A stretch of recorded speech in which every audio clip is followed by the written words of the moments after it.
चलिए अब आपको अपने पैनल से मिलवाते हैं। हिमांशु गुप्ता साहब हमारे साथ जुड़ेंगे, वाइस प्रेसिडेंट हैं आप ग्लोब कैपिटल में, शानदार तरीके के चार्ट्स पढ़ते हैं। फिर जुड़ेंगे हमारे साथ दीपाली जी, शानदार आज आपने आईटी में रैली देखी। आपको सुमित जी आईपीओ का ब्यूरो देंगे, 3 इश्यूज खुले हुए हैं और यतिन जी हमेशा हमारे साथ जुड़े रहते हैं अपने ब्रोकरेज रडार को लेके, कहां कहां तेजी और कहां कहां मंदी आप अगले दिन कर सकते हैं वो आपको एक दिन पहले बताते हैं।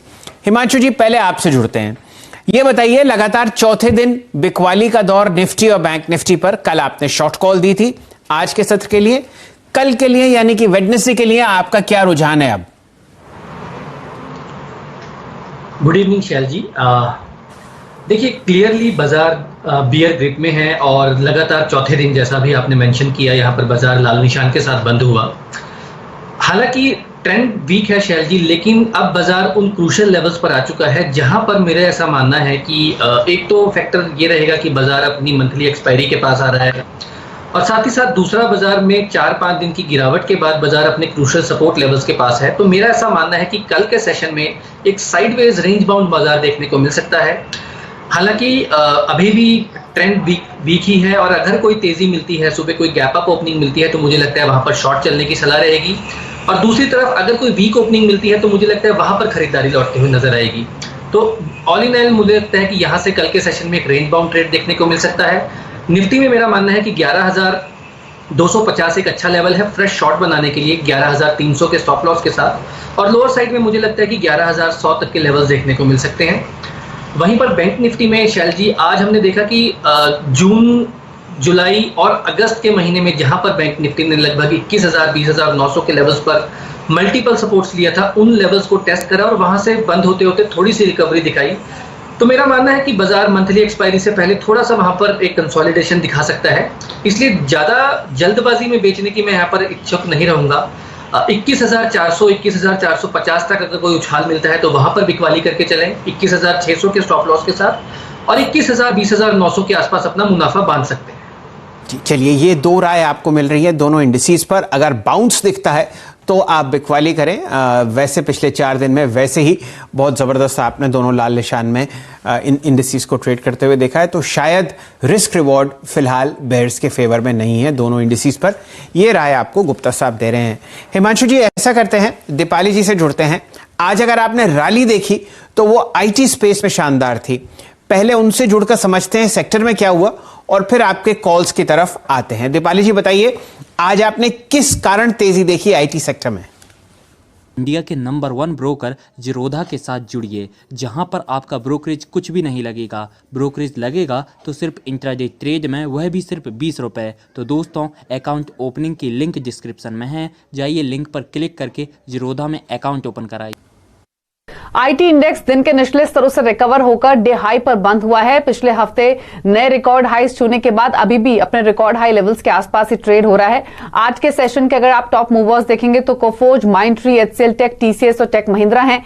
कई स्टॉक्स ऐसे हैं आज भी जिन्होंने मार्केट के मेहम के बावजूद भी नए हाईज टच किए हैं। उसमें TCS, mid cap small cap category में न्यूक्लियस सॉफ्टवेयर, सास्केन टेक्नोलॉजीज जैसे शेयर्स हैं। हाल फिलहाल में जो भी ब्रोकर हाउसेस की रिपोर्ट्स आई हैं उसमें एक चीज तो क्लियर है कि जो भी डिप मिलेगा इस सेक्टर में, इन स्टॉक्स में, उसको एक खरीदारी के तौर पर देखा जाएगा, क्योंकि एक्सपेक्टेशंस ये हैं कि यहां से भी पूरे आईटी सेक्टर में सिग्निफिकेंट पोटेंशियल है रीरेट होने का। अगले 3 से 4 सालों में आईटी कंपनीज की जो डॉलर रेवेन्यू ग्रोथ है वो 15 से 20% ग्रो हो सकती है। आईटी डिमांड जो है अगले 2 से 3 सालों में वो बहुत स्ट्रांग रह सकती है, specially IoT, artificial intelligence, cloud infra, big data analytics, ये 4 ऐसी बड़ी टेक्नोलॉजीज है जिनमें स्ट्रांग ग्रोथ अपॉर्चुनिटीज आगे जाते हुए दिख रही हैं। इनफैक्ट हाल फिलहाल में जो भी मैनेजमेंट कमेंट्री आई है, स्पेशली एचसीएल, इन्फोसिस, टीसीएस, उससे एक चीज तो इंडिकेट हुई है कि जो डिमांड एनवायरनमेंट है वो अभी भी बहुत स्ट्रांग है।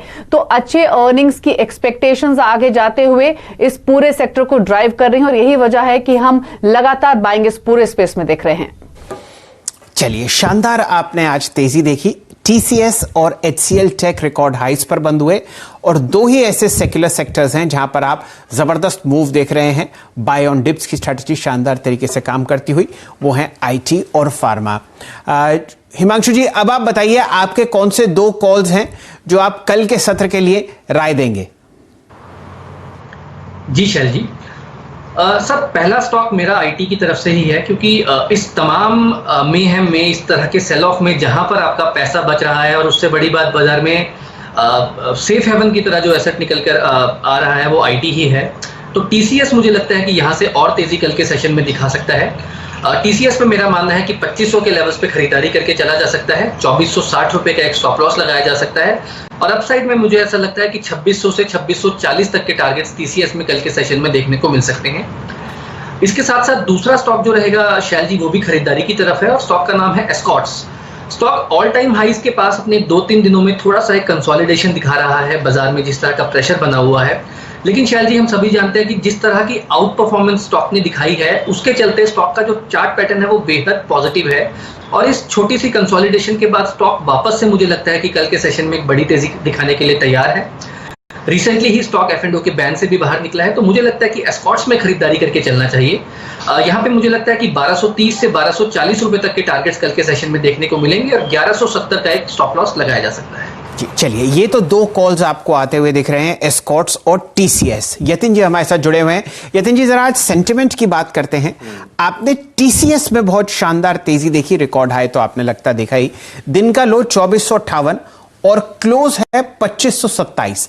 तो आप ये मान के चलिए जो भी डिप दिख रही है बाजार में, खासकर आईटी में, वो आपको खरीदती हुई दिख रही है, जबकि बाजार ओवरऑल नेगेटिव है। बिल्कुल। तो क्या आपके मित्र मंडली कह रही है, ब्रोकरेजेस में क्या बता रहे हो एचएनआईज को? लार्ज कैप फोकस है, स्मॉल कैप फोकस है, मिड कैप फोकस है, तो क्या है? शैलेंद्र जी देखिए, हम तो मिड कैप और स्मॉल कैप में थोड़ी बहुत मुनाफा वसूली देख रहे हैं और लार्ज कैप में भी सिलेक्टिव बाइंग हो रही है, जैसे कि आईटी फार्मा, जहां लोगों को सेफ्टी लगती है और जिसके नतीजे आने वाले क्वार्टर्स में, आने वाली तिमाहियों में हमको अच्छे दिखेंगे। अगर आप फार्मा की बात करें तो जाहिर सी बात है, ये जो कोविड की सिचुएशन है वहां से बेनिफिट आ रहा है, लेकिन आईटी की अगर आप बात करें, खास करके जो डिजिटल साइड पे है, कुछ दिनों पहले हमने अशोक सूटा जी से भी बात की थी किस प्रकार से डिजिटल रेवेन्यूज जो है आईटी कंपनीज के आगे चलते हुए अच्छी ग्रोथ दिखाने वाले हैं। टीसीएस का एक बड़ा हिस्सा जो है रेवेन्यू का वो डिजिटल साइड से आता है, जिस हिसाब से ई कॉमर्स से लेके वर्क फ्रॉम होम जैसी चीज़ों को एक बूस्ट मिला है, एक पुश मिला है ये लॉकडाउन सिचुएशन में, तो जाहिर सी बात है आईटी कंपनी को इनका लाभ जरूर होगा। और आगे चलते हुए अगर आप इस क्वार्टर की बात करें या अगले क्वार्टर की बात करें तो अर्निंग्स विजिबिलिटी आईटी कंपनी और फार्मा कंपनी के अलावा कहीं नहीं दिख रही है। तो ये जो सिचुएशन है वहां सीधी सी बात है कि एफआईआईज हो या डीआईआईज हो, उनका रुख जो है फार्मा शेयर्स और आईटी शेयर्स पे ज्यादा है। चलिए, तो एक तो हम लोगों ने बाय कॉल गुप्ता साहब की तरफ से सुनी सिप्ला, माफ कीजिए, टीसीएस में। हिमांशु जी, आपके हिसाब से कौन सा स्ट्रॉन्गेस्ट फार्मा शेयर होगा जहां पर बाय ऑन डिप्स की स्ट्रैटेजी सबसे बेहतरीन तरीके से काम करेगी?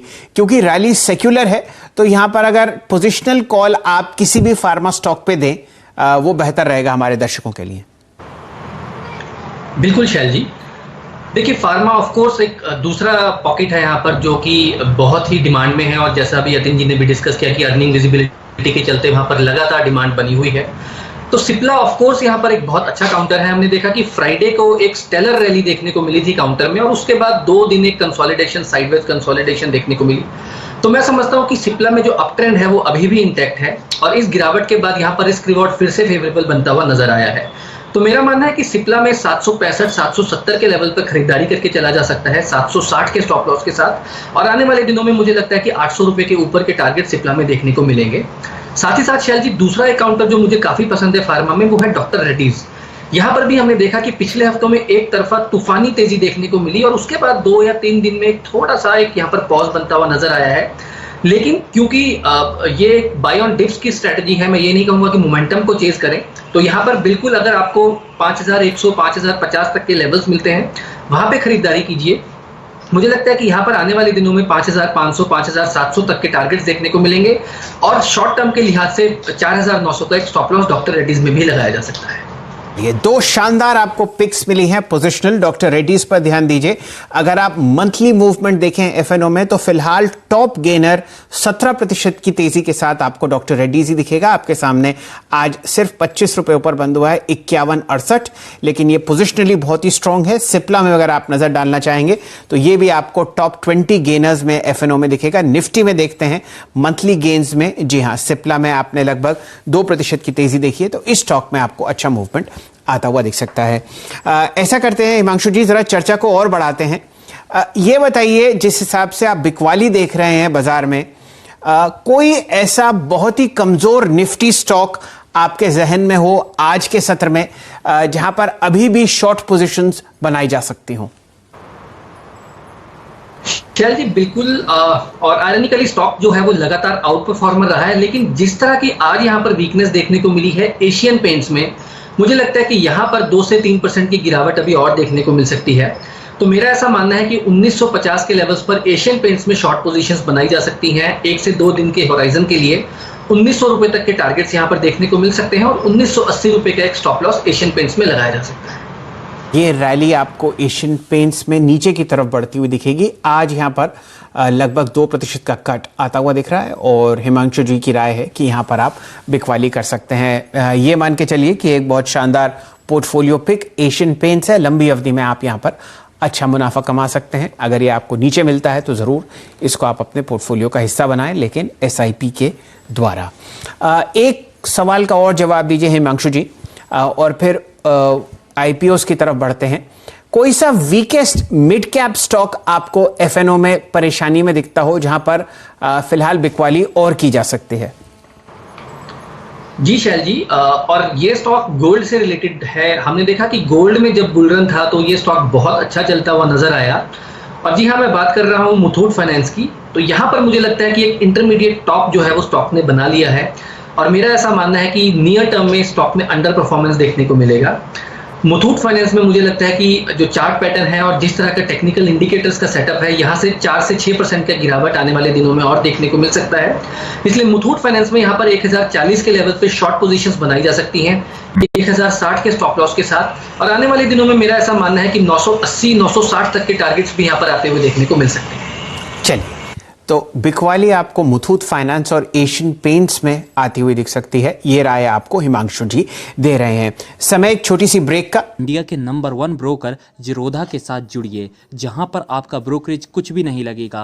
ब्रोकरेज लगेगा तो सिर्फ इंट्राडे ट्रेड में, वह भी सिर्फ 20 रुपए। तो दोस्तों, अकाउंट ओपनिंग की लिंक डिस्क्रिप्शन में है, जाइए लिंक पर क्लिक करके जीरोधा में अकाउंट ओपन कराइए। शैलेंद्र जी, येस्टरडे जो लोगों ने ऑटो शेयर्स और कंजम्पशन शेयर्स शॉर्ट करके पैसे बनाए थे, वही लोग आज जो है LNT में शॉर्ट करके पैसे से बनाने की कोशिश कर रहे हैं। हमको ये बताया जा रहा है कि LNT में यहां से थोड़ी बहुत वीकनेस जो है देखने को मिल सकती है। खास करके जो इनका ओवरसीज बिजनेस है, वहां हमने देखा है कि लॉकडाउन के चलते और केसेस जिस हिसाब से ग्लोबली बढ़ रहे हैं, उस हिसाब से डिस्ट्रप्शन हुआ है, जो कंपनी के लिए एक पेन होगा और विदेशी ऑर्डर्स जो है कम होने की संभावना है।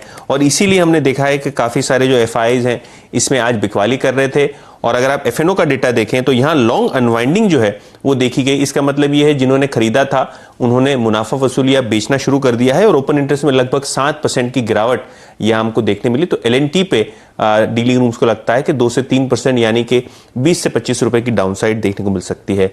इसके अलावा हमने शो की शुरुआत में सिप्ला के बारे में चर्चा की और डीलिंग रूम्स का भी यही रुझान है कि फार्मा शेयर्स में बने रहिए। बाय ऑन डिप्स की रणनीति जो है, जो फ्रंटलाइन बढ़िया फार्मा शेयर्स हैं उनमें करिए, खास करके सिप्ला में, जहां डीलिंग रूम्स को लगता है कि आगे चलते हुए इस स्टॉक में जरूर एक अच्छी तेजी हो सकती है। और आज के अगर आप FNO डेटा की बात करें, क्योंकि ये ट्रेडर्स भी इस स्टॉक को पसंद करते हैं, तो लगभग 3.5 लाख शेयर्स सितंबर सीरीज में ओपन इंटरेस्ट में ऐड हुए। तो सिप्ला की भी बात करें तो बहुत अच्छे लॉन्ग्स आज के सत्र में हमको देखने मिले। चलिए, पोजिशनली लॉन्ग कॉल तो आपको सिप्ला पर हिमांशु जी दे ही चुके हैं। गुप्ता साहब, आपसे राय लेंगे LNT पर लगातार चौथे दिन लाल निशान और स्टॉक मेरे सामने 28 मई के लोएस्ट लेवल पर आपको ट्रेड करता हुआ दिखेगा 853 पर। बताइए क्या रुझान है पोजिशनली LNT पर? शैल जी, पहले मैं LNT की बात करूं उससे पहले यतिन जी को बधाई। क्या शानदार कल मारुति में और टाइटन में दर्शकों की कमाई करवाई। बहुत ही एक तरफा गिरावट स्टॉक्स में देखने को मिली। और अब अगर LNT की बात करूं शैल जी, तो क्लियर कट सेम वैसा ही वीक पैटर्न यहाँ पर LNT में भी बना हुआ है। और वैसे भी हमने देखा है कि इसने कोई बहुत बड़ा तेजी में पार्टिसिपेशन नहीं किया। आज के सेशन में मुझे लगता है कि अच्छे सपोर्ट्स के नीचे यहाँ पर क्लोजिंग होते हुए देखने को मिली है। तो 870, 865, 870 के रेंज में शॉर्ट करना है 880 के स्टॉप लॉस के साथ। और मुझे लगता है कि 840, 830 तक के लेवल्स 1 से 2 ट्रेडिंग सेशन में LNT में देखने को मिलेंगे। चलिए, ये राय आपको LNT पर मिल रही है। पहला लेवल 830 का आता हुआ दिख सकता है अगर ये बिकवाली आपको और मजबूत होती हुई दिख रही है। यहां पर आपने लगातार 4 दिन ऑलरेडी एक लाल निशान आता हुआ देखा है। गुप्ता साहब, आपका बहुत बहुत शुक्रिया हमारे साथ जुड़ने के लिए। समय समाप्त हो चुका है मार्केट्स टुडे को, इस शो को यही समेटते हैं। यतिन जी आपका धन्यवाद और सुमित जी आपका भी बहुत बहुत शुक्रिया। इंडिया के नंबर 1 ब्रोकर जीरोधा के साथ जुड़िए, जहां पर आपका ब्रोकरेज कुछ भी नहीं लगेगा। ब्रोकरेज लगेगा तो सिर्फ इंट्राडे ट्रेड में, वह भी सिर्फ 20 रुपए। तो दोस्तों, अकाउंट ओपनिंग की लिंक डिस्क्रिप्शन में है, जाइए लिंक पर क्लिक करके जीरोधा में अकाउंट ओपन कराइए।